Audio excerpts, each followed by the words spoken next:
Hi there. For the first 22 months of my channel, I basically posted like 90% voiceover content and like 10% of my face in it. And to go from that to now 100% of my content is just my face is a pretty drastic change, especially because before the very few videos that I would produce that were just me talking, like that first video that I posted. It's titled Lonely in New York City. And it's because I had set a goal for myself in 2024 of I will post one video a week. And I it was like March at that point. I was about to not hit my goal because my goal was like by Thursday at that point. And I was really I was depressed because it was it should have been like my grandma's birthday and like she had passed away the year prior, so I was just like, you know, not in the best headspace. And I recorded a video that was just me talking to the camera in my apartment, and people were very nice about it and all that jazz.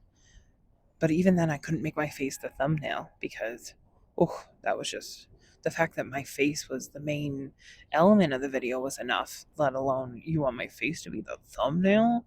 No. I just picked a photo I had from, I think it's called Squib Park. It's like a bridge on its way down to the Brooklyn Bridge Park. Uh, so I just picked that as my thumbnail because that's the best I could do at the time. And then the next candid video I did a few months later, again, me just like talking in my apartment. I was partially the thumbnail, except it is me and my best friend. So it was like me working my way up to being willing to. And then I think it was by the time I did my first 3 months monetized video that I was like, okay, we're gonna experiment with our face on a thumbnail. And let me tell you, when you are opening up YouTube, like just to go browse, and then you get your own video recommended to you with your face on it, that can be very jarring, at least at first. Like you get used to it, but at first you're like, oh dear, that is me.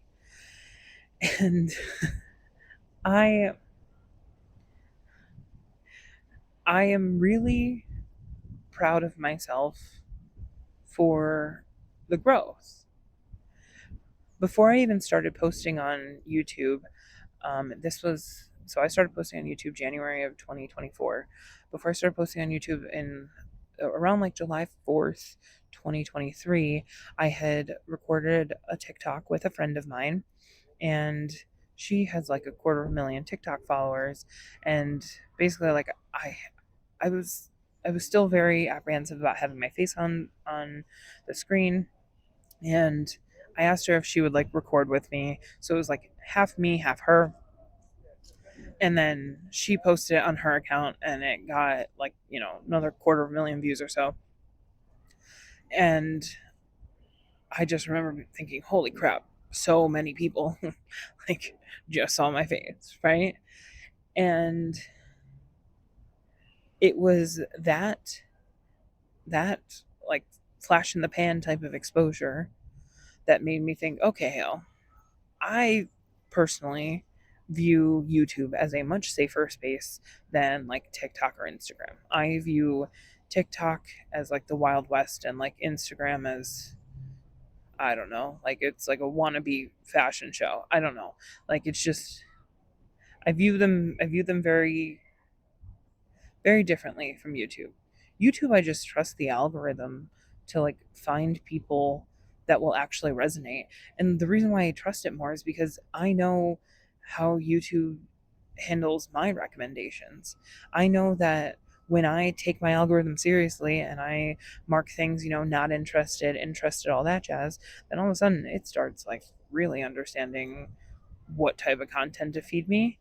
And then it like really, gets my brain flowing, and we're off to the races. But going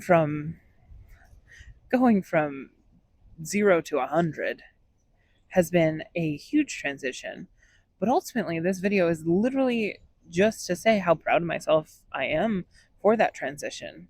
And I understand how much it has alienated part of my audience that, that loved New York City content and all of that jazz. But I don't even want to say here right now, like the people pleasing part of me wants to say, oh yeah, I'll still sometimes post it, or I'll still, I'll still sprinkle in here or there.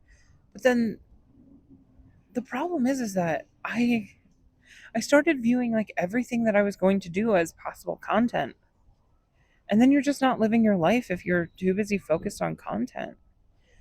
Like even it was it was a huge like mind bending moment for me last week when I went to like I was going to a museum, and I usually bring like my work phone, and I bring my little backpack, and I the past like 6 months, at least the past 6 months, every time I've been about to go somewhere, I start to think, okay, well, like, is there anywhere nearby that I could also like get content for, or is there like, how can I potentially make this outing work for me, right?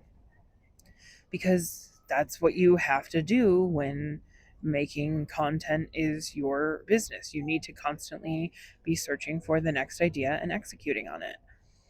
And when I went to the museum last week, like I made a conscious decision to not bring my work phone and to not bring my backpack with like my tripod and everything, even though I knew I'd be right next to a park that I could easily record at, because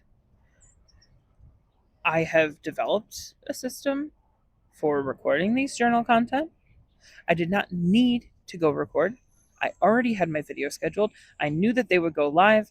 I have already checked in with my clients where nothing urgent would happen for me to leave my work phone for a couple of hours. I took a step back from being a listing agent like 6+ months ago. So realistically, most of the calls that I get, they are either from existing clients or they are spam.